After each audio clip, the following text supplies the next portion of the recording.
శ్రీ గురుభ్యో నమ. శ్రీ మహాగణాధిపతయే నమ.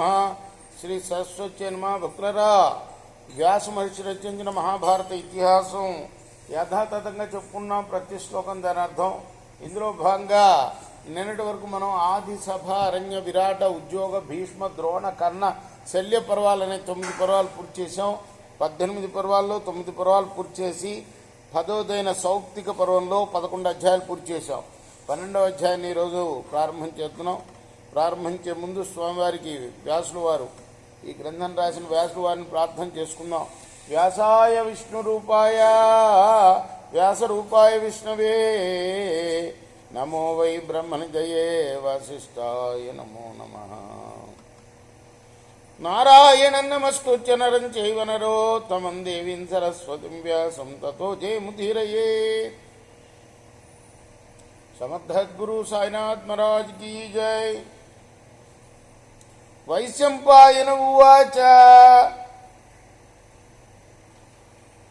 తస్మన్ ప్రయాతే దుర్దర్శే యదూనాం వృషభస్తతః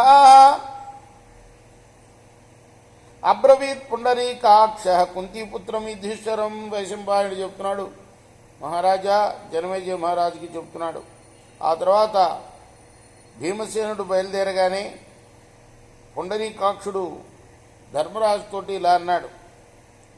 కృష్ణ భగవానుడు ఇలా అంటున్నాడు, ఏష పాండవతే భ్రాత పుత్ర శోకపరాయణ జిగాంసు రౌద్రిమాక్రందే ఏక ఏవా విధావతి పాండవన.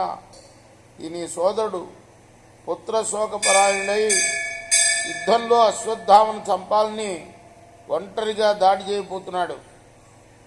భీమ ప్రియస్తే సర్వేభ్య భ్రాతృభ్యో భరతర్షభ తంకృచ్ఛ కథమత్వం ఉపపద్యసే. భీముడు సోదరులందరితో నీకు బాగా ప్రియమైన వాడు. ఈరోజు కష్టాలను ఎదుర్కోబోతున్నాడు. నువ్వెందుకు సహకరించవు అతనికి? తథాచస్తపుత్రాయ ద్రోణ పరపురంజయ అస్త్రం బ్రహ్మ శిరోనామ దహేత పృథివీమపి. ద్రోణుడు కుమారుడు అశ్వత్థామకి ద్రోణాచార్యులు వారు బ్రహ్మశిరోనామకమైన అస్త్రాన్ని ఉపదేశించాడు. అది భూమండలాన్ని అంతా కూడాను దహించగల అస్త్రం సుమా. తన్మహాత్మా మహాభాగం కేతు సర్వధనుష్మతాం ప్రత్యపాదయదాచార్య ప్రియమాణో ధనంజయము.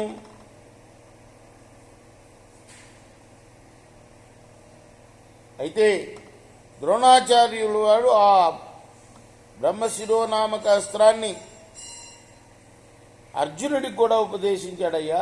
తం పుత్రోప్యేక ఏ భైనం అన్వయా చదమర్చన తత ప్రోవాచ పుత్రాయ నాతిహృష్టమనాయివ.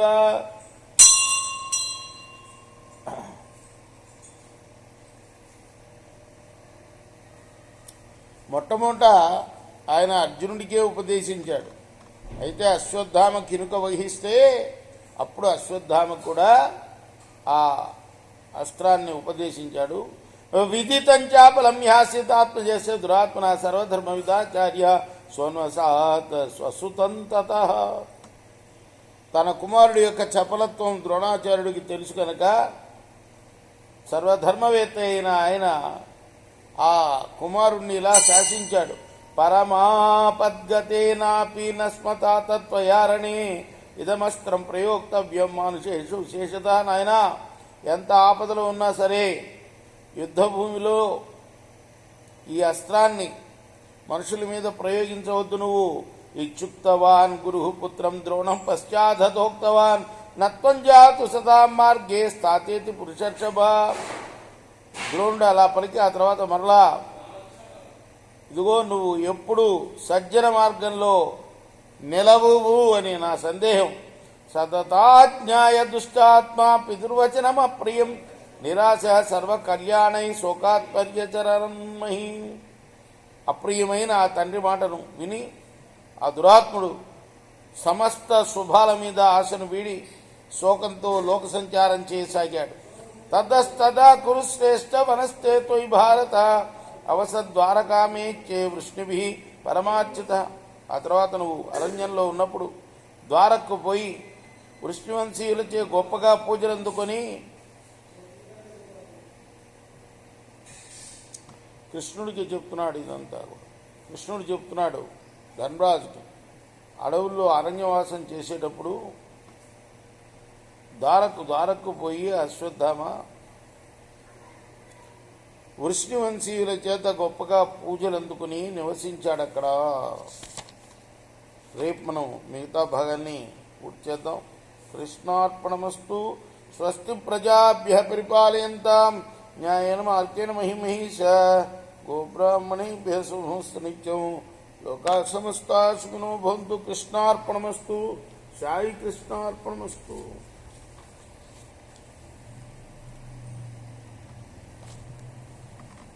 రామకృష్ణ ఉన్నావా?